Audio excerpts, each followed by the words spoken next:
अगर हम इसका वर्णन करेंगे तो लाखों वर्ष लग जाएंगे, एक लोक का वर्णन नहीं हो पाएगा। इतने विशाल लोक ऊपर बने हुए, लेकिन संक्षिप्त में आपको बता रहे कि किन किन मंडलों को पार करते हुए तुम्हारी ये जीवात्मा अपने पांचवें मंडल पर यानी कि सचखंड में पहुंचेगी।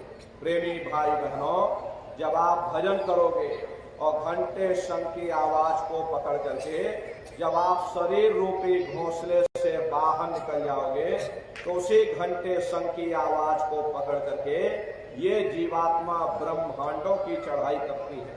पलक झपकते यह जीवात्मा खरबों जोजन ऊपर चली जाती है। ये सूरज चांद सितारों को पार करने के बाद सबसे पहले जो आपको लोक मिलेगा उसे महात्माओं ने शिवलोक कहा। शिवलोक तमोगुणी स्थान है, वहां के मालिक शिव जी हैं, वो पार्वती जी के साथ उस लोक में विराजमान है। शिव जी का दर्शन करने के बाद में फिर जब आप ऊपर चढ़ोगे उसी के ऊपर ब्रह्मा जी का लोक आएगा। ब्रह्मा जी का लोक वो रजोगुणी स्थान है, वहां के मालिक ब्रह्मा जी हैं, वो गायत्री सावित्री और सरस्वती के साथ उस लोक में विराजमान है। और ब्रह्मा जी का दर्शन करने के बाद में फिर घंटे और शंख की आवाज को पकड़ करके फिर जब आप ऊपर चढ़ोगे उसी के ऊपर विष्णु लोक आएगा। विष्णु लोक वो सतोगुणी स्थान है, वहां के मालिक विष्णु जी हैं, उनका बड़ा मनमोहक स्वरूप है। उनके 4 भुजाएं हैं और चारों भुजाओं में शंख गदा पद्म और चक्र सुशोभित है। और आप क्षीर सागर में लक्ष्मी जी के साथ विराजमान हैं। ये तीनों देवता ब्रह्मा विष्णु और महादेव अपने अपने लोक में बैठ करके राज कर रहे हैं। एक रचयिता है जो जीवों को रचता है, एक पालनहार है जो जीवों को पालता है, और एक संहार करता जो जीवों को नष्ट कर देता। एक का काम है घड़े को बनाना, एक का काम है घड़े की सुरक्षा करना, और एक का काम है घड़े को फोड़ देना। इनकी जो माता है वो आद्या महाशक्ति है। ब्रह्मा विष्णु महादेव लोक के ऊपर वो आद्या महाशक्ति का लोक आता है, और उसी लोक को पार करने के बाद में सबसे पहला देश पड़ता है, या यूं कह लीजिए कि पहली राजधानी पड़ती है, जिसे महात्माओं ने सहस दल कवल कहा। वो राजधानी है। ये ब्रह्मा विष्णु महादेव के जो लोक हैं उस राजधानी के अंतर्गत आने वाले जिले हैं। आप इस तरह से समझिए जैसे आपके उत्तर प्रदेश की राजधानी लखनऊ है, गोरखपुर आपका जिला है, इसी तरह से प्रेमी भाई बहनों वो सहस दल कवल राजधानी है। राजधानी का जो मालिक है वो निरंजन भगवान है। ये ब्रह्मा विष्णु महादेव ये निरंजन भगवान के ही पुत्र हैं, और ये आद्या महाशक्ति ये निरंजन भगवान की अर्धांगिनी है। और निरंजन भगवान स्वयं तीनों लोकों के मालिक हैं। उन्हीं को त्रिलोकीनाथ कहा जाता है। हिंदू उन्हीं को परमात्मा कहते, मुसलमान उन्हीं को खुदा कहते, और ईसाई उन्हीं को गॉड कहते। ये जल एक है। अब चाहे आप इसे नीर कह लो, चाहे पानी कह लो, या चाहे वाटर कह लो, ऐसे ही प्रेमी भाई बहनों वो परमात्मा एक है। घंटे और शंख की आवाज जो हर इंसान के अंदर गूंज रही है वो आवाज उन्हीं के मुखार बिंद से हो रही है। निरंजन भगवान का जो स्वरूप है वो ज्योतिष स्वरूप है। 1000 बाती की अखंड ज्योति वहां पर बराबर जल रही। हम आप मंदिरों में ज्योत जलाते हैं, ये तो हम आप उसकी नकल करते हैं। इस ज्योत में तेल की जरूरत पड़ती है, बाती की जरूरत पड़ती है, लेकिन वो अखंड ज्योति ऐसी है जिसमें ना तेल की जरूरत है और ना बाती की जरूरत है। अरे पलटू साहब ने जिक्र किया है कि उल्टा कुआ गगन में तिसमें जरे चिराग, और तिसमें जरे चिराग, बिना रोगन बिन बाती, और 6 ऋतु 12 मास, जरत रहे दिन राती, और सतगुर मिले जो होए, ताहि की नजर में आवे, और बिन सतगुर नहीं कोई, वाह को दर्शावे। वो अखंड ज्योति ऐसी है जिससे पूरा ब्रह्मांड प्रकाशमान हो रहा। जितनी भी अवतारी शक्तियां आई, राम आए, राम को वहीं से नीचे उतारा गया था। इसीलिए उस देश को अयोध्या नगरी कहा जाता है या कौशलपुर देश कहा जाता है। गोस्वामी जी महाराज जब साधना करके वहां पहुंचे, तभी गोस्वामी जी महाराज ने रामचरित्र मानस में लिख दिया। क्या उन्होंने लिखा कि मोद्यो नैन कृष्यत में भयो, पुण्य चितवत कौशलपुर गयो। जब मैंने अपने बाहर की आंख बंद की, मेरे अंतर की आंख खुल गई। मैं क्या देख रहा हूं कि मैं कौशलपुर देश में पहुंच गया। मोहे विलोक राम मुस्काई, मुझे देख करके राम भगवान प्रसन्न हो गए। उन्होंने ऊपर जाने का मुझे रास्ता दे दिया। मैं ऊपर जा करके क्या देख रहा हूं कि उधर माज सुनियंडज राया, देखें बहु ब्रह्मांड निकाया, अति विचित्र तह लोक अनेका, और रचना अधिक एक से एका। विचित्र विचित्र भाग के वहां पर लोग बने हुए, एक से सुंदर एक महल बने हुए, जिनकी शोभा अवर्णीय है। प्रेमी भाई बहनों, वो असली अयोध्या नगरी है, वो राम भगवान का देश है।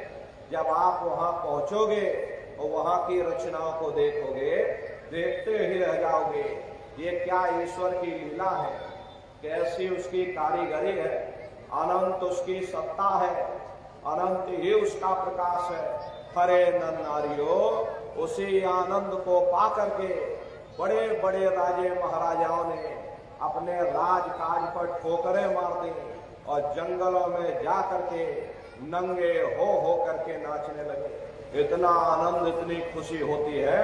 कबीर साहब जब वहां पहुंचे, कबीर साहब ने जब साधना किया और कबीर साहब जब वहां पहुंचे, तभी उन्होंने लिख दिया कि अचरज देखा भारी साधो, अचरज देखा भारी रे, और बिना बजाए निस्दिन बाजे, घंटा शंख नगारी रे, और बहरा सुन सुन मस्त होते हैं, तन की खबर विसारी रे, और बिन घूम के महल बना है।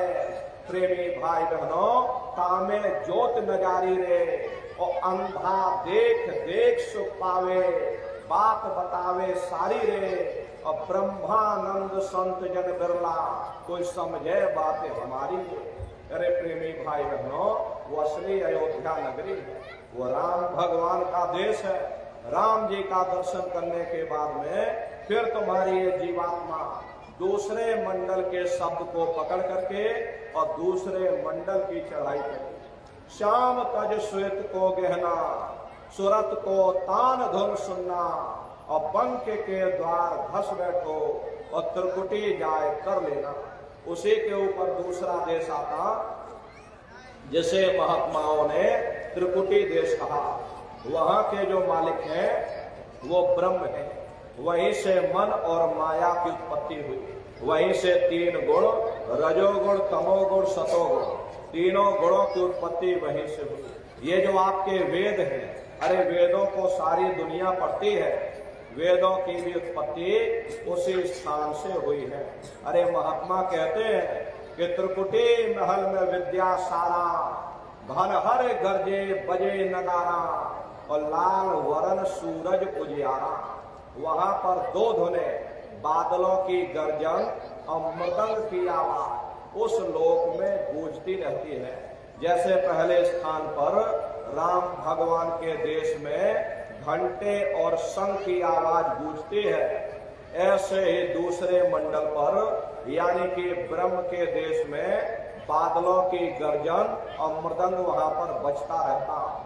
ओम का जाप बराबर वहां होता रहता है। ब्रह्म का जो स्वरूप है लाल वरण सूरज उजियारा। ये सूरज कुछ नहीं, ऐसे लाखों लाख सूर्य इकट्ठे करोगे तो वहां का एक सूर्य बनेगा।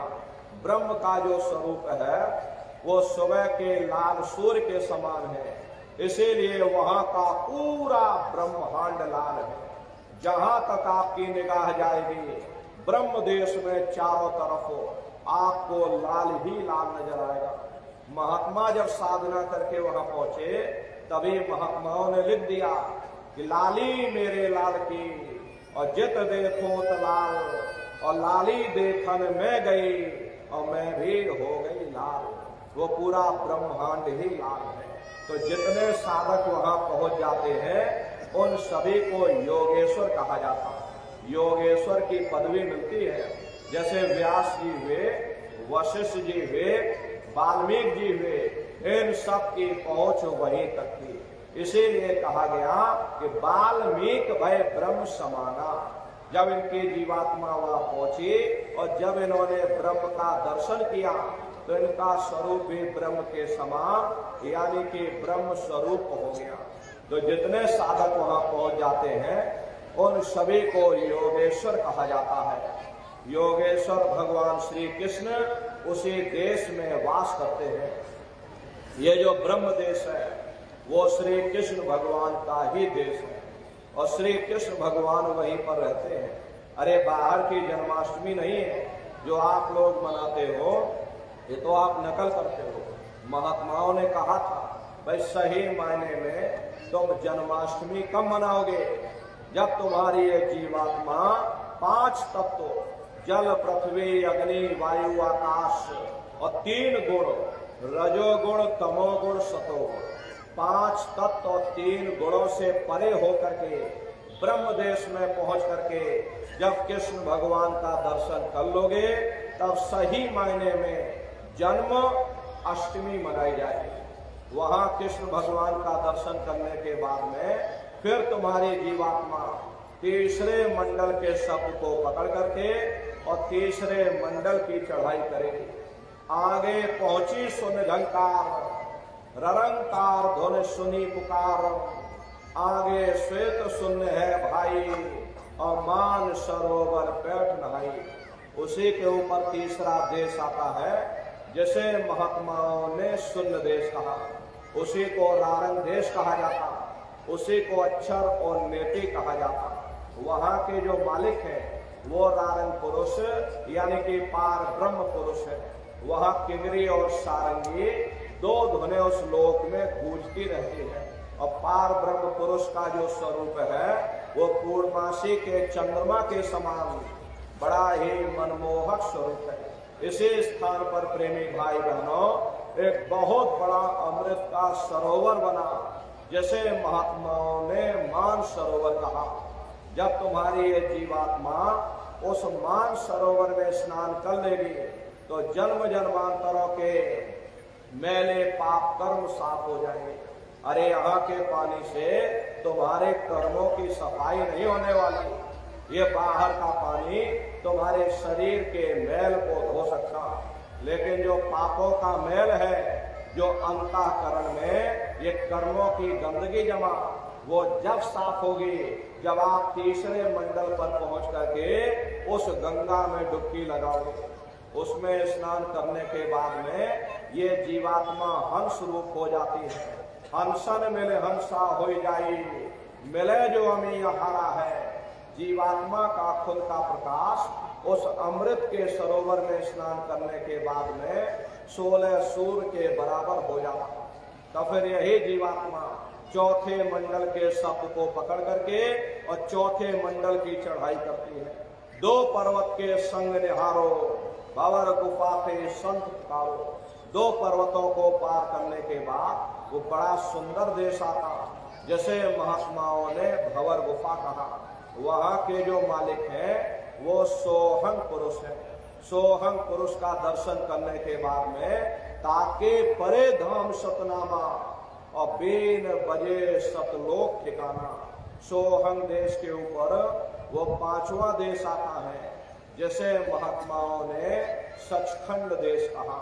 वो सचखंड देश अजर अमर अविनाशी सदा एक रस रहने वाला देश है। वहां न काल है न कर्म है, न दुख है न संताप है, न पुण्य है न पाप है। जो जीवात्माएं वहां पहुंच जाती हैं हमेशा के लिए जन्म मरण के बंधनों से आजाद हो जाती। वहां के जो मालिक हैं वो सतपुरुष भगवान है जिनके रोम रोम में खरबों खरब सूरज चांद सितारे प्रकाशमान। वही हमारे आपके सच्चे मालिक हैं, वही हमारे आपके सच्चे पिता हैं। अरे हमको आपको वहीं से नीचे उतारा गया, फिर शब्द को पकड़ करके शब्द शब्द पौड़ी पर चढ़कर और पहुंचो सचखंड सपना। शब्द की सीढ़ी हर मंजिल पर लगा रखी। आपने भजन किया और घंटे शंख की आवाज को पकड़ा तो आप पहले मंडल पर पहुंच जाओगे। वहीं पर आपको दूसरे मंडल का शब्द सुनाई पड़ेगा, उसे आप पकड़ लोगे तो दूसरे मंडल पर चढ़ जाओगे। ऐसे ही शब्द दर शब्द, मंजिल दर मंजिल तुम्हारी ये जीवात्मा अपने देश सचखंड में पहुंच जाती। तो शब्द का पकड़ में आएगा जब आप भजन करोगे। और भजन कैसे किया जाएगा जरा अच्छे से समझ लीजिए। ये आंख और कान को बंद करिएगा लेकिन मन को रोकिएगा। ऐसे समय पर तुम्हारा ये मन जरूर भागेगा। अभी आप यहाँ सत्संग में बैठे हो, शरीर बेचारा तुम्हारा यहाँ बैठा लेकिन मन सारी दुनिया में भ्रमण कर रहा।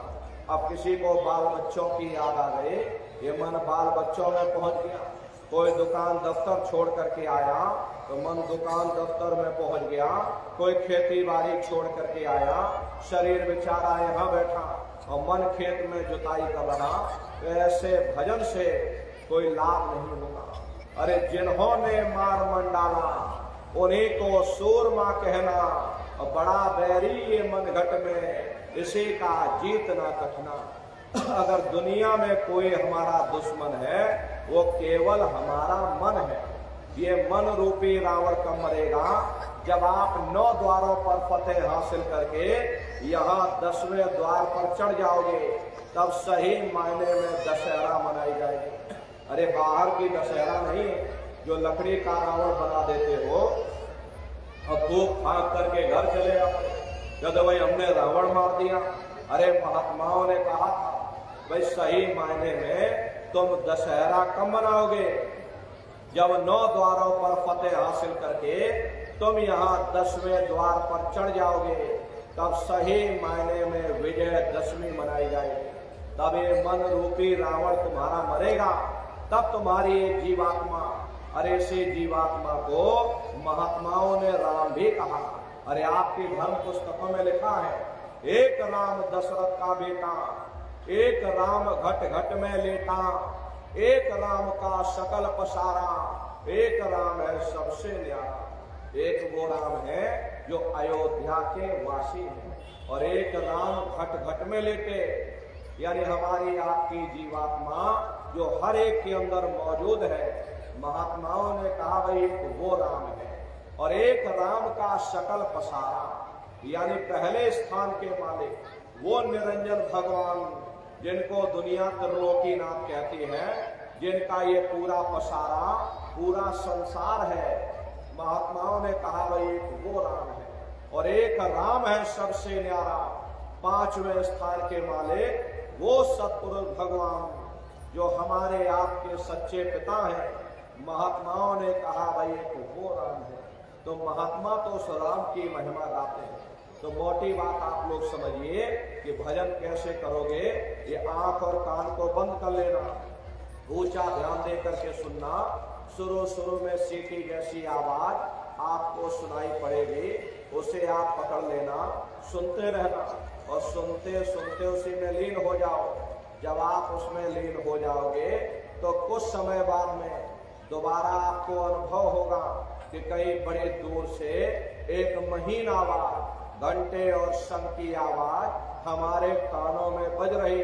जब घंटे शंख की आवाज आपको सुनाई पड़ने लग जाए, तब आप सीटी की आवाज को छोड़ देना और घंटे शंख की आवाज को पकड़ लेना।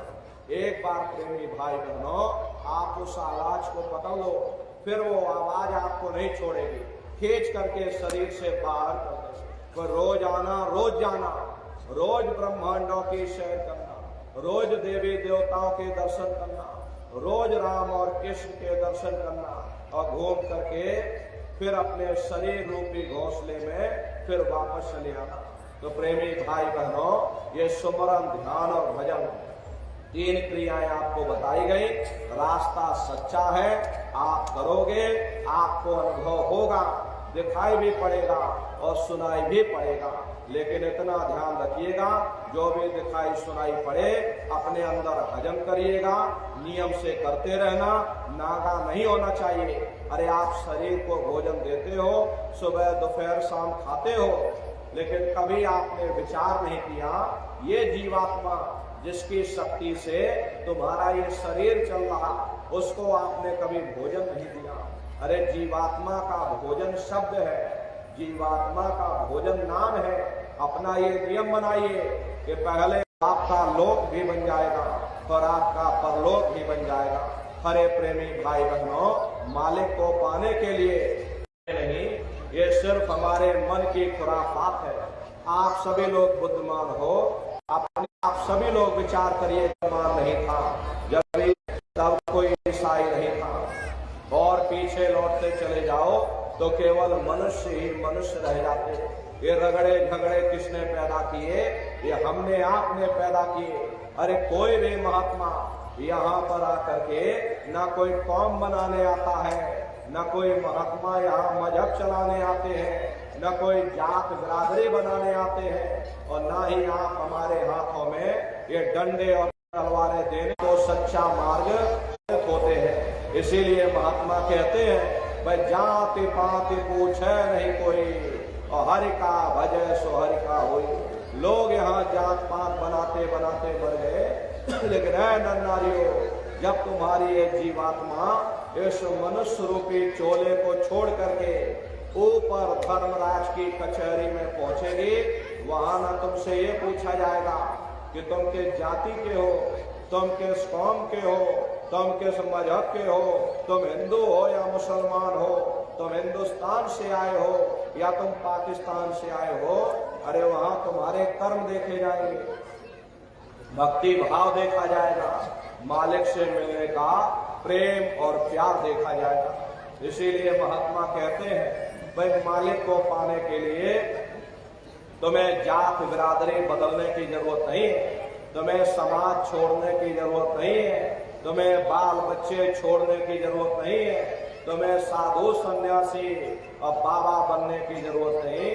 अरे भाई तुम अपने अपने घर परिवार में रहो, अपने अपने बाल बच्चों के साथ रहो, अपने अपने समाज में रहो, समाज की रीत नीति के अनुसार रहो, मेहनत और ईमानदारी से काम करो, और 24 घंटे में घंटा 2 घंटा अपनी जीवात्मा के कल्याण की कमाई यानी सुमरन, ध्यान और भजन करिएगा। हरे प्रेमी भाई बहनों, यही दौलत तुम्हारे काम आएगी, बाकी सब यहीं पड़ा रह जाएगा। सुई की एक नोक भी तुम्हारे साथ में जाने वाली नहीं है। अरे बड़े बड़े राजे महाराज क्या साथ लेकर के जाएगा? जो चीज तुम्हारे साथ में जाने वाली है वो केवल परमात्मा की भक्ति है। इसलिए प्रेमी भाई बहनों, वो दौलत कमा लो जो अंत समय में तुम्हारे काम आवे, वरना ये समय तुम्हारा निकलता जा रहा, ये सांसों की पूंजी दिन प्रतिदिन कम होती जा रही। एक समय ऐसा आएगा ये बुलबुला तुम्हारा फूट जाएगा, फिर ना जाने दोबारा ये मनुष्य शरीर मिले न मिले। अरे भटकते रह जाओगे युगों युगों के लिए नरकों और चौरासियों में। इसलिए प्रेमी भाई बहनों, अहो भाग्य है आपका, आपको ये मनुष्य शरीर मिल गया। इस मनुष्य रूपी मंदिर में बैठ करके वो आत्मधन कमा लो, वो रूहानी खजाना कमा लो, जिससे तुम्हारी जीवात्मा का कल्याण हो जाए। तो सुमरन, ध्यान और भजन नित्य नियम से करिएगा, और सभी लोग शाकाहारी रहना, क्योंकि हमारे गुरु महाराज ने शाकाहार पर विशेष जोर दिया। गुरु महाराज हमारे कहते थे कि ऐ बच्चे बच्चियों, तुम लोग शाकाहारी रहना, शाकाहार का प्रचार करते रहना, इसी से देश और दुनिया में भारी परिवर्तन होगा। अरे नर नारियों, परिवर्तन कोई कानून बनाने से नहीं होता, परिवर्तन कोई आंदोलन करने से नहीं होता, परिवर्तन कोई तोड़ फोड़ करने से नहीं होता। परिवर्तन तब होता है जब लोगों के विचार बदलते हैं, लोगों की भावनाएं बदलती हैं, और विचार जब बदलेंगे जब लोगों का खान पान शुद्ध होगा। अरे देसी कहावत है कि जैसा खाए अन्न और वैसा होए मन। जब इंसान पशुव्रती भोजन करेगा तो उसकी बुद्धि स्वतः ही पशुओं जैसी हो जाएगी, स्वतः ही पशुओं जैसा हो जाएगा। फिर जिस शराब के नशे में माँ बहन बेटी की पहचान खत्म हो जाए, उस शराब को पी करके यह कैसे पता चलेगा कि क्या अच्छा और क्या बुरा है। यही कारण है कि आज घर समाज में फूल अगरबत्ती ले जाना चाहिए। कोई उन मंदिरों में कूड़ा कचरा नहीं डालता। अगर कूड़ा कचरा डालोगे तो आपस में लाठियां चल जाएंगी। फिर ये जो हरि मंदिर है, ये पंच भौतिक शरीर, जैसे महात्माओं ने हरि मंदिर कहा, इसमें तुम हाड़ मांस के लोथड़े डालते हो, इसमें तुम शराब के कतरे डालते हो। अरे अपने बनाए हुए ईट गारे के मंदिर की कद्र करोगे और परमात्मा के बनाए हुए इस हरि मंदिर को तुमने जीते जी कब्रिस्तान बना दिया तो सख्त सजा मिलेगी। अरे महात्माओं ने लिखा है कि तिल भर मच्छी खाई के कोट गौ दे दान और काशी करवट जामरे निश्चय नरक निदान। यदि तिल भर भी मच्छी खा करके फिर चाहे कोटान कोट गौओं का दान करो और काशी में जा करके मत्था रगड़ते रगड़ते अपनी पूरी जिंदगी वहां गुजार दो, फिर भी तुमको तुम्हारे गुनाहों की सजा मिलेगी, कोई बच नहीं सकता। क्योंकि कर्म भूमि है, यहाँ तुम जैसा कर्म करोगे वैसा फल तुमको मिलेगा।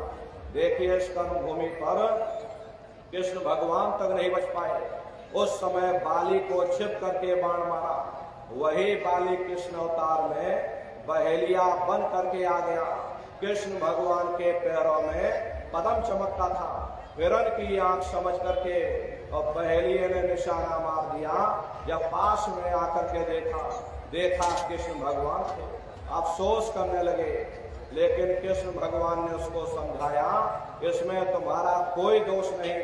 उस समय हमने तुमको मारा, आज तुमने हमको मार दिया, हमारा तुम्हारा अदला बदला पूरा हो गया। कर्म प्रधान विश्व रचना था और जो जस करे सो तस फल चाहा। ये कर्मों का ऐसा देश है, यहाँ तुम जैसे बीज बोगे वैसे ही फसल काटोगे। इसलिए प्रेमी भाई बहनों, आपसे हमारी प्रार्थना है कि आप लोग शाकाहारी रहिएगा। कोई ऐसा नशा मत करना जिससे बुद्धि तुम्हारी पागल हो जाए। घर में माँ बहन बेटी की पहचान करो। अरे आप अपने आप को कट्टर हिंदू मानते हो। अरे भाई हम कट्टर हिंदू हैं, हमसे बड़ा सनातनी दुनिया में कोई दूसरा नहीं। हम राम को मानने वाले हैं और हम कृष्ण को मानने वाले। अरे आप राम को मानते हो और आप कृष्ण को मानते हो तो उनके आदर्शों पर भी चलना सीखो। राम ने कभी नहीं कहा कि तुम मांस खाओ, या कृष्ण ने कभी नहीं कहा कि तुम शराब पियो। जितने देवी देवता अवतार हुए सभी यही कह करके गए कि अहिंसा परमो धर्मा। अगर हमने किसी को बनाया नहीं तो मिटाने का अधिकार हमारे पास नहीं। इसलिए प्रेमी भाई बहनों, आपसे हमारी प्रार्थना है, आप लोग शाकाहारी रहिएगा। देखिए हमारे गुरु महाराज ने अपने गुरु की याद में मथुरा आश्रम पर इतना विशाल मंदिर बनवाया। गुरु महाराज हमारे कहते थे कि बच्चा मंदिर का वो देवता वहां पर बैठ करके बरकत बांट रहा। अरे आप लोग आइए, वहां कोई रुपया पैसा नहीं चढ़ाया जाता, कोई चंदा चुटकी नहीं। अरे आप लोग आए, मंदिर के देवता के सामने अपनी एक बुराई को चढ़ा दीजिए। वहां पर बुराई चढ़ाई जाती है कि हम आज से मांस मछली नहीं खाएंगे, हम आज से अंडा शराब का सेवन नहीं करेंगे, हम आज से झूठ नहीं बोलेंगे, हम आज से किसी को धोखा नहीं देंगे। आप अपनी एक बुराई चढ़ा दो, आपकी एक मनोकामना पूरी होगी। ऐसा वरदानी मंदिर गुरु महाराज ने अपने गुरु की याद में मथुरा आश्रम पर बनवाया। उन्हीं की याद में ये गुरु पूर्णिमा का कार्यक्रम 1 जुलाई से और 5 जुलाई तक मथुरा आश्रम पर मनाया जाएगा। तारीख आप लोग याद रखिएगा, 1 जुलाई से और 5 जुलाई तक ये गुरु पूर्णिमा का कार्यक्रम होगा। देश के कोने कोने से दसियों लाख की संख्या में प्रेमी भाई बहन दया दुआ बरकत पाने के लिए दरबार में हाजिरी देते हैं। प्रेमी भाई बहनों, तो आप लोग पधारिएगा। अरे आपके रहने ठहरने के लिए टेंट रावटी डेरे लगाए जाते, भोजन पानी के लिए हजारों हजार की संख्या में बराबर भंडारे चलते रहते। प्रेमी भाई बहनों, आप लोग पधारिएगा। अपने आश्रम पर गुरु महाराज की एक छोटी सी गौशाला भी है।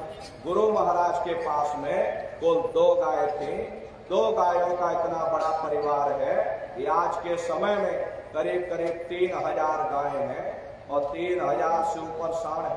गौशाला अलग है, नंदीशाला अलग है। उसी के बगल में अपना एक विद्यालय भी है जिसमें 2500 से 3000 बच्चे निःशुल्क विद्या अध्ययन करते हैं। तो प्रेमी भाई बहनों, जब भी आपको मौका मिले या गुरु पूर्णिमा के कार्यक्रम में आप लोग पधारिएगा। अपने अपने बच्चों को भी साथ में लेकर के आया करिए। हम लोग ये सोचने लगते हैं, अरे बच्चों को क्या करेंगे ले जाकर, ये बच्चे छोटे हैं, इनको घर में रहने दो, इनको पढ़ाई लिखाई करने दो, अभी इनकी पढ़ाई लिखाई की उम्र है। ये सत्संग सुनना, ये भजन पूजा पाठ करना, ये तो हम लोगों का काम है। इन बच्चों को घर पर पढ़ाई लिखाई करने दो, बस यहीं पर हम आप धोखा खा जाते हैं। प्रेमी भाई बहनों, पढ़ाई लिखाई जरूरी है। हम ये बात आपकी मानते हैं कि आज के भौतिक युग में शिक्षा बहुत जरूरी है। अरे हमको भी गुरु महाराज ने पढ़ाया लिखाया। प्रेमी भाई बहनों, हमको ये अंगूठा छाप नहीं, गुरु महाराज ने हमको भी पढ़ाया लिखाया। प्रारंभिक शिक्षा हमारी गुरु महाराज की जन्मभूमि पर हुई, क्योंकि प्रेमी भाई बहनों, हमारे गुरु महाराज की जन्मभूमि जिला इटावा ग्राम खितौरा में है। वहीं पर हमारा भी जन्म हुआ। 1 से 5 तक वहीं पढ़े। आगे गुरु महाराज ने मथुरा बुलाया, आगे की पढ़ाई लिखाई हमने मथुरा में की। 10वीं किया, 12वीं किया, फिर BA किया, फिर LLB किया और LLB करके वकील भी बने। तो कहने का मतलब ये है कि गुरु महाराज ने हमको भी पढ़ाया लिखाया। लेकिन प्रेमी भाई बहनों, पढ़ाई लिखाई के साथ साथ अच्छे संस्कार भी जरूरी हैं। और संस्कार कोई MA BA की डिग्री करने से नहीं पड़ते, संस्कार कोई डिप्लोमा करने से नहीं पड़ते। अगर MA BA की डिग्री करने से बच्चों के अंदर संस्कार पड़ जाते तो हिंदुस्तान में इतने वृद्धाश्रम न खोले गए होते। अरे संस्कार पड़ेंगे महात्माओं के वचनों से, संस्कार पड़ेंगे सत्संग के माध्यम से। ये बच्चे देश